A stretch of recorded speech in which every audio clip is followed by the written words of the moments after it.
Hello there, this is an Algebra 1 video. It is Chapter 8, Section 7, and today we're going to be continuing our solving of quadratic equations.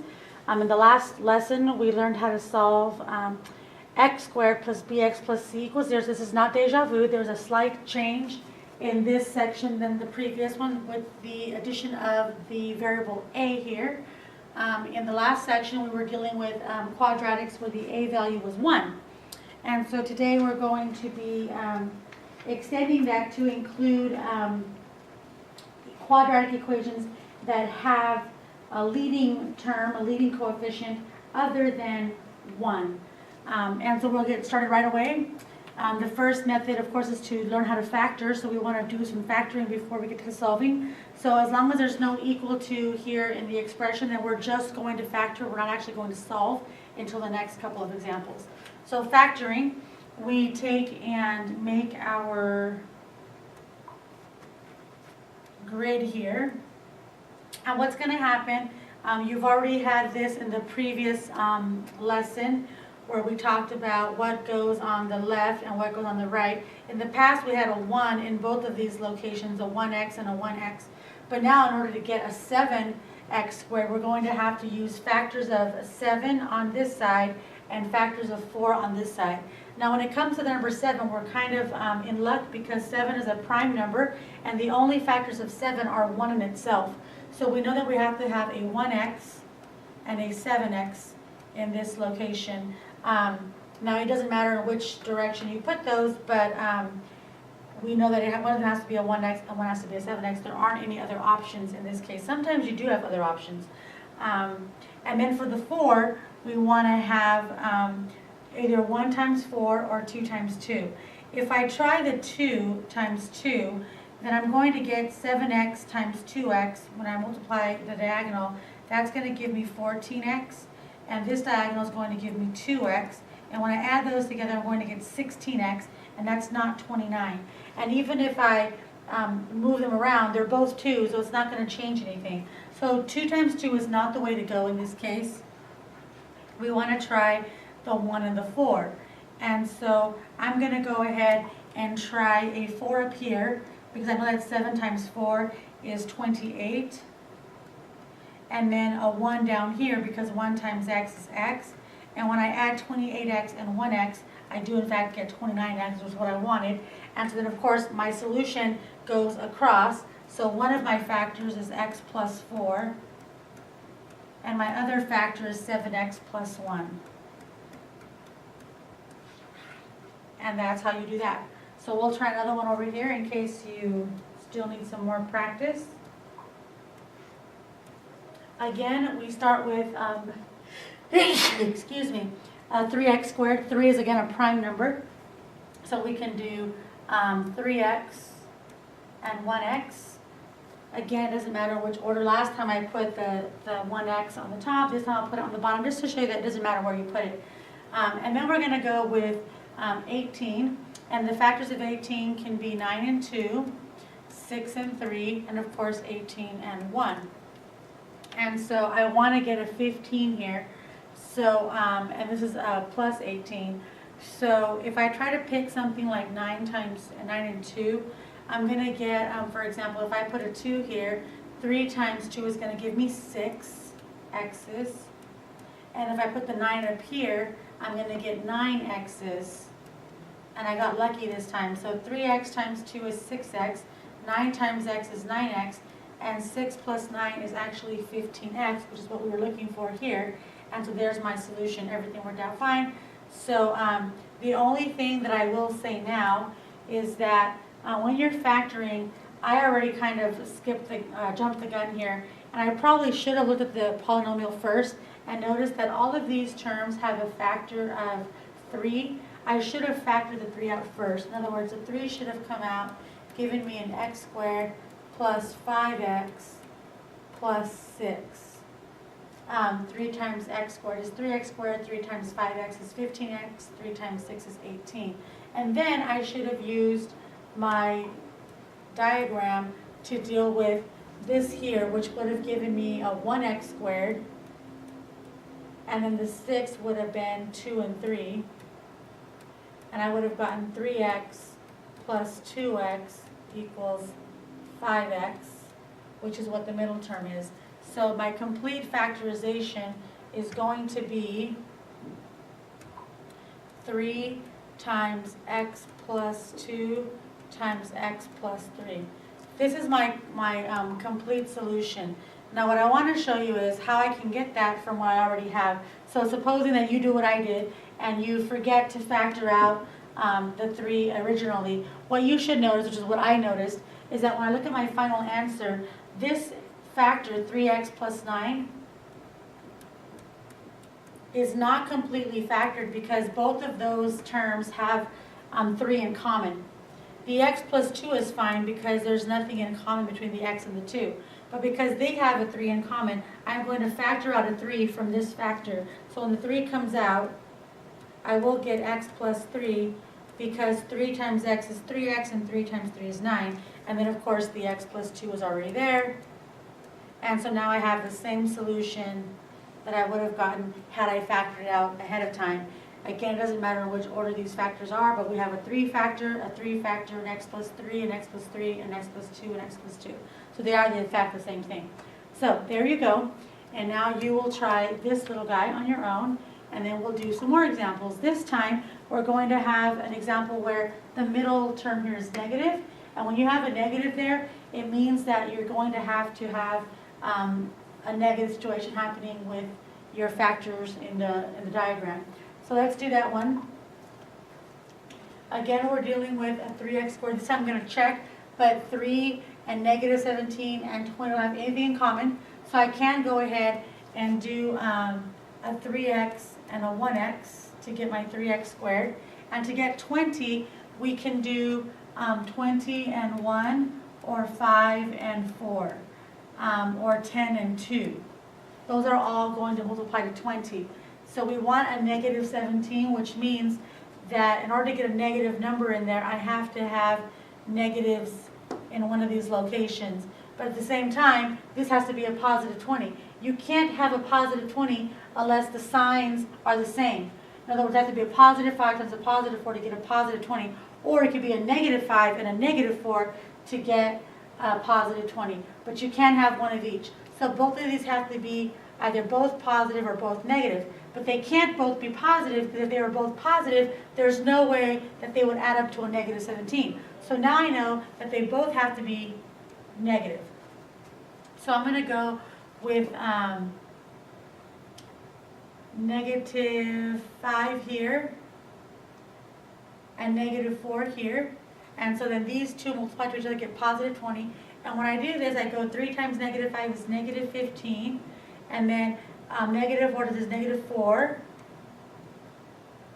X is there. And that's going to actually give me negative 19, which is not negative 17. So now I'm going to try to flip those around because that's not going to work. So now I'm going to try to reverse those roles. What would happen if I put negative 4 here and negative 5 up there instead? So this time I'm going to get 3 times negative 4 is negative 12. And then 5 times negative x is negative 5. And this time negative 12 and negative 5 is in fact negative 17. And so now I'm good to go. I have the right combination. And my final answer is going to be 3x minus 5 and x minus 4. And this time, neither of my factors have anything in common, the 3 and the 5 or the 1 and the 4, because there was nothing to pull out in the original problem. So that's how you do that, little guy. And so now you can try do it yourself, number 2. And then we're going to go to yet another example. In this case, just like we talked about a prime number earlier, we know that prime numbers like 2, 3, 5, 7, those are numbers that can't be factored. When you think about numbers like 15, you can create a factor tree of 5 times 3, and then from that you can go 5 times 1 and 3 times 1, and you can keep on going with certain numbers. We consider a number to be prime when they only have 1 and itself as a factor. In other words, they can't break down any further. And likewise, we have that situation also with polynomials. And so here it says Factor 4x squared minus 3x plus 5 if possible. If the polynomial cannot be factored using integers, then write that it's prime. And so I want to show you what that's going to look like. Clearly, you can kind of get the hint. This is the first time that they've actually said if possible. It's most likely not going to be possible, but I want to show you why. So, we have our little diagram, and for the 4, again, we can have the options of 1 and 4 or 2 and 2. For the 5, because 5 is a prime number, the only option you have is 1 and 5. There aren't very many options to try. So if I go with 1x and 4x, and perhaps 1 and 5, then I'm going to get 5x, over here I'm going to get 4x, and that's going to be 9x. So that combination doesn't work. All right, so the only other option to try with the 1 and 5 is to perhaps switch the 1 and the 5. So now I'm going to then try, well, what happens if I put the 1 on the bottom and the 5 on top? How does that affect it? Well, in that case, I'm going to end up with 4 times 5, which is 20x, and 1 times x, which is 1x, and I'm going to get 21x, which again is not negative 3. So we've tried the 1 and the 5 in both positions with the 1 and the 4. So now what we want to do is try the 2 and the 2.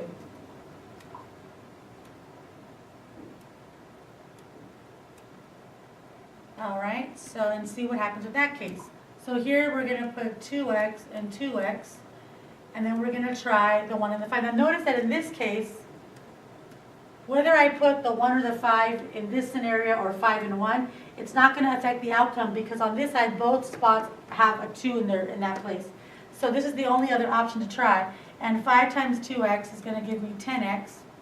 And then 2x times 1 is 2x, and that's going to give me 12x. So we tried all of the scenarios, and none of the scenarios got us the negative 3x. So in this case, it's not factorable, and because it's not factorable, we're going to write that it's prime.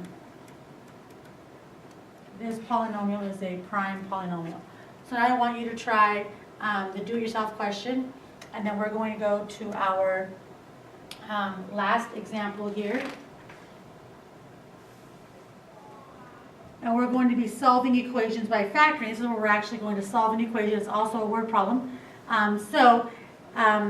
It says, suppose a cheetah pouncing on an antelope leaps with an initial upward velocity of 19 feet per second. How long is the cheetah in the air if it lands on the antelope's hindquarter, which is 3 feet from the ground? Now, one thing you probably don't know if you're not reading your book is that prior to this example, they do give us a formula. And here's our formula, h equals negative 16t squared plus v times t plus h sub 0. And all of these variables have a meaning, and so here they are. H represents the height in feet of the object. T is time in seconds. V is the initial upward velocity in feet per second. And h sub 0 is what we call the initial height in feet. So what we need to do is plug in all the information that was given into our formula. And they're asking us at the very end, it says, how long is the cheetah in the air? How long refers to time. So it sounds like in our problem here, we're going to be looking for t. But we need to plug in all this stuff. So it tells us how long is the cheetah in the air if it lands on the antelope's hindquarter, which is 3 feet above the ground. So we know that the height of this object at the time that we're interested in is 3 feet from the ground. So for the h, we're going to plug in 3. And then we have negative 16, which is part of our formula.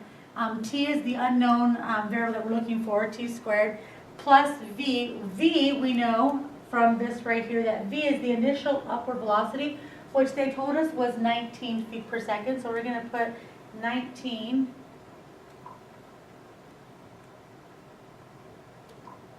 t. And then we have plus h sub 0, and h sub 0 is the initial height, and the initial height of the cheetah is going to be 0 because I'm assuming that if it's going to be pouncing on an antelope, the cheetah is not going to start jumping from midair. The cheetah is going to start jumping from the ground, and so the ground is basically ground 0. So we're going to put in plus 0 right here for the initial height of the cheetah. So now we need to solve for t. So in order to do that, we're going to use some factoring techniques here. All right, so the first thing we want to do is put everything equal to 0. So we have this 3 over here that we don't want here, so we're going to go minus 3, and now we're going to end up with negative 16t squared plus 19t minus 3 equals 0. Just like that. And now we're going to be using our, now I personally don't like to have negatives here. So what I'm going to do is I'm basically going to move everything to the other side so that it's positive. So I'm going to put the 0 over here, and the negative 16t squared is going to go to the other side as a positive 16t squared.